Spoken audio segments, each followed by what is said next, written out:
தாராளமாக அழைக்கலாம் மகனே. அம்மா திப்பிக்குள்ளே முத்த போலே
என்னுடைய மனதில் தாய்ப்பாசம் ஏற்பட்டது. அது ஏனென்றும் தெரியவில்லை. அது என்னவென்றும் என்னால் புரிந்து கொள்ள முடியவில்லை. அம்மா, ஒருவேளை நீங்கள் என்னை ஈர்ந்தெடுத்த தாயாக இருக்கக்கூடாதா என்று என்னுடைய மனதில் தோன்றுகிறது. தாயே, மனதில் தோன்றுகிறது. அம்மா, மகனே, மகாராணி, உங்களை தவறினால் அம்மாவென்று அழைத்து விட்டு என்னை மன்னித்து விடுங்கள். அம்மா, மன்னித்து விடுங்கள். கண்ணா, நாளைக்கு நீங்கள் உரைத்த ஒன்றும் நாளை கண்டிப்பாக உங்களுக்காக நாளை நானே கொண்டு வருகிறேன். தாயே, அம்மா, போயிட்டு வரம்மா, போயிட்டு வர.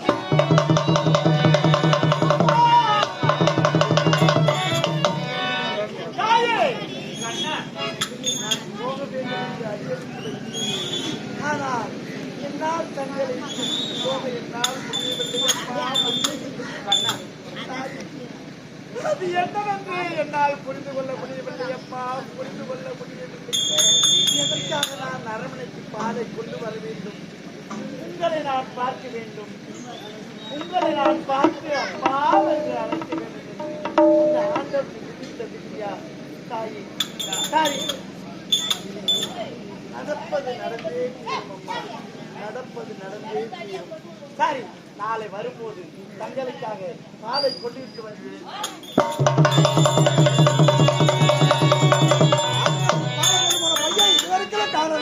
என்ன ஆச்சு ஏதாச்சு ஒன்றே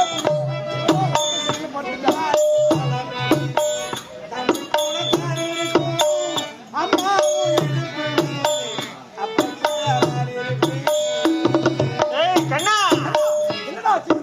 அரண்மனைக்கு சென்று பால் கொடுத்து வாடானா என்னடா அங்க வந்து அழுதுக்கு என்னாச்சு? அப்பா, பாலை நீங்க தானே எடுத்துட்டு போயிட்டு வரான்னு சொன்னீங்க. ஆமா, பாலை கொண்டுகிட்டு அரண்மனைக்கு சென்று உள்ளே சென்று பார்த்தால் மகாராணி அம்மா இருந்தாங்க. அவர்களை எழுப்பி அவர்களிடத்தில் பால் சொம்பு கொடுக்க நேரத்தில் பால் சொம்பு தவறி கீழே விட்டேனப்பா. அவர்களிடத்தில் என்னை மன்னித்து விடுங்கள் மகாராணி, என்னை அறியாமல் தங்களிடத்தில் பால் சொம்பு கொடுக்க நேரத்தில் கை தவறி விட்டுவிட்டு என்னை மன்னித்து விடுங்கள் என்று உரைத்தேன். சரி, அதற்கு அவர்கள் என்ன உரைத்தார்கள் தெரியுமா? இல்லையப்பா, உன்மீது அந்த தவறும் கிடையாது. 20 வருடங்களுக்கு முன்பதாக கானகத்திலே என்னுடைய மகனை தவற விட்டுவிட்டு உன்னுடைய முகத்தோற்றம் என்னுடைய முகத்தோற்றம் என்னுடைய மகனின் முகத்தோற்றம் ஒரே மாதிரியாக இருப்பதால் உன்னை பார்த்த உடனே நீ கொடுக்கும் பாலை நான் வாங்க தவறிவிட்டேன், நான் தான் தவறு செய்தேன் என்று உரைத்தார்கள். இல்லையம்மா, உங்கள் மீது எந்த தவறும் கிடையாது, நான் தான் தவறு செய்தேன் என்று உரைத்தேன். தவறே செய்யாத நீதான் தவறு செய்தேன் என்று ஒப்புக்கொள்கிறாயே. நீ எந்த நாட்டை சேர்ந்தவன் என்று இதே நாட்டை சேர்ந்தவன். ஆட்டுக்கார அலுமேலுவின் மகன், எனது பெயர் கண்ணன் என்று உரைத்து. சரி, ஆதலால் என்னை பார்த்த உடனே மகனை பிறந்த சோகத்தால் உன்னை பார்த்ததால் நீ என்னுடைய மகனாக இருக்கக்கூடுமோ என்று உன்னை ஒரே ஒரு முறை மகனே என்று அழைக்கிறேன் என்று கேட்டார்கள். நான் வேண்டாம் என்று மறுத்தேன். பிடிவாதமாக கேட்டதால் மகாராணியின் மனம் வருத்தப்படும் என்று நான் ஒப்புக்கொண்டேன்.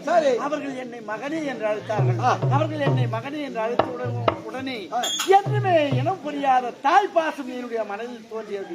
அப்பா, இது நாள் வரையிலும் என்னுடைய மனதில் அப்படிப்பட்ட தாய் பாசம் தோன்றியதே கிடையாது.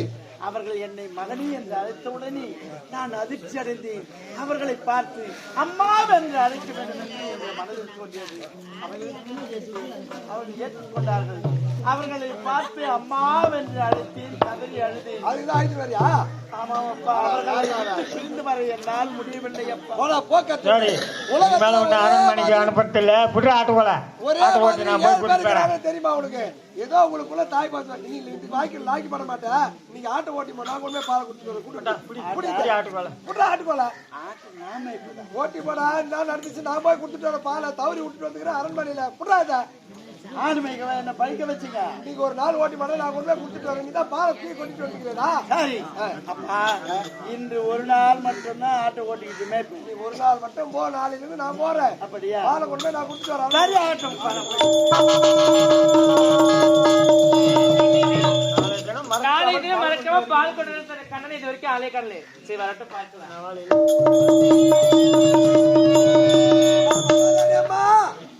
மகாராணி அம்மா, யாரது? பால்கார வந்திருக்கிறமா, பால்கார கோபால் வந்திருக்கிற. அப்படியா? ஆமா. ஐயா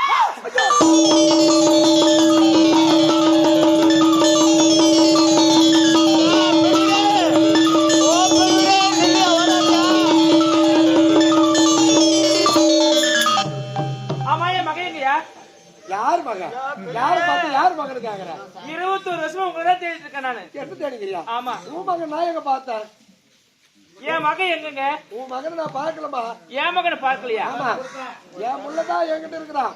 என் புள்ளையா? என் புள்ளாவ? என் புள்ள. என்னமா சொல்றேன்? என் புள்ள நான் 21 வருஷம் வளர்த்த என் புள்ளமாவ. நீங்க பாருங்க, பெத்தவன் எனக்கு இல்லாத உரிமை உங்களுக்கு என்ன இருக்கு? ஓ, உன் புள்ள அங்க உன் புள்ளன்ற ஆமா. பெத்த உனக்கு உரிமைன்ற பெத்தவதான் நீ ஆச்சா. 21 வருஷமா நான் வளர்த்தேன். உன் புள்ள சொல்றியே, என் பையனை கூப்பிடுற, அவனே தீர்ப்பு சொல்லட்டும். பெத்தவனுக்கு தான் புள்ள சொந்தம் சொன்னா நீ கூட்டு போ, வளர்த்தோட சொந்தம் சொன்னா நான் கூட்டு போறேன். இதுல எந்த மாற்றம் கூடாது. கூப்பிடியா மகன் கண்ணனே? மகனே கண்ணா.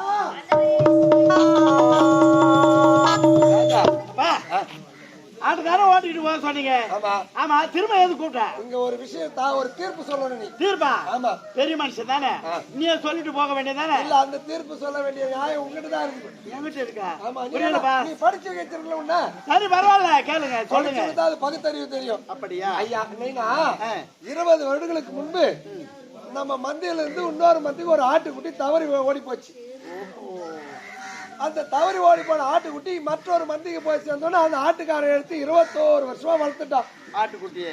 ஆனா அந்த தவற விட்டுவன் திடீர்னு அந்த ஆட்டுக்குட்டி பார்த்துட்டான். அவன் எனக்கு தான் சொந்தம் உரிமை கொண்டாடுறான். வளர்த்தவன் நான் எனக்கு தான் சொந்தம் நான் உரிமை கொண்டாடுறேன். ஆக 21 வருடங்களுக்கு முன்பு ஆட்டுக்குட்டி தவற விட்டான அந்த ஆட்டுக்குட்டி பார்த்துட்டான். இப்போ அவனுக்கு சொந்தமா 21 வருடமா எடுத்து வளர்த்தானே அவனுக்கு சொந்தமா அந்த ஆட்டுக்குட்டி சொல்லு. அதுதான் நான் உங்ககிட்ட சொல்றேன். இல்லாத பேசிக்கிட்டு இருக்கேன். ஒரே வார்த்தையில சொல்லிட்டு போக வேண்டியதானே? என்ன? ஆட்டுக்குட்டியை தவற விட்டானே அவனுக்கு தான் சொந்தம். அவரை விட்டு சொந்தமா? ஆமா. என்னடா சொல்ற? ஏம்பா, எவ்வளவு கஷ்டப்பட்டு அந்த ஆட்டுக்குட்டியை வளர்த்திருப்பா. சரி, அந்த ஆட்டுக்குட்டியை சுமந்தது அந்த ஆடு தானே. எவ்வளவு கஷ்டப்பட்டு அந்த குட்டியை ஈண்டு எடுத்திருக்கணும். அந்த ஆட்டுக்குட்டியை பக்குவமாக எடுத்துக்கிட்டு வந்தானே, 6 மாதம் 1 வருடமாக அந்த ஆடு எப்போது குட்டி போடும்னு காத்துக்கிட்டு இருந்திருப்பான். அந்த குட்டியை பாதுகாக்க வேண்டும் என்று நேரத்தில் கை தவறி விட்டு விட்டான். அப்படி இருக்கும்போது ஏமா கை தவறி விட்டவனுக்கு தான் சொந்தமாகும். எடுத்து வளர்த்தவனுக்கு எப்படி சொந்தமாகும்? என்ன சொல்ற? உனக்கு விளக்கமா சொன்னா புரியாது, சுருக்கமா சொல்றேன். என்ன தெரியுமா? என்ன இது? என்னது? முட்டை துண்டு போடுற துண்டு தானே. இந்த துண்டு தோல் மேல இருக்கு துண்டு. துண்டு. ஏம்பா, வழியை நடந்தே போயிட்டு இருக்கீங்க. இதோ தெரிகிற ஒரு ஒத்தையடி பாதை. இந்த ஒத்தையடி பாதையா நடந்து போயிட்டு இருக்கீங்க. உங்களையும் அறியாமல் இந்த துண்டு கீழே தவறி விழுந்து விட்டது. ஆமா, நடுவு விழுந்து போச்சா? சரி சரி, அதை அறியாமல் நீங்க போய் கொண்டே இருக்கீங்க. அந்த எதிரே ஒரு பெரியவர் வராரு.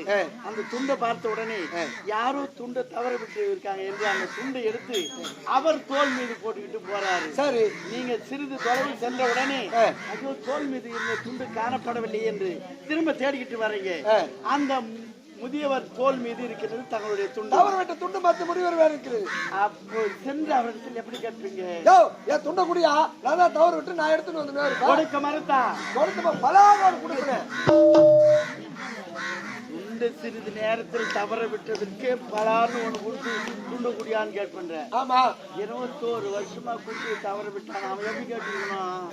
அப்ப நீ சொல்ல வர தீர்ப்பு தான் என்ன? புரியல. அந்த ஆட்டுக்குட்டியை தவற விட்டாரு அவனுக்கு தான் சொந்தம்.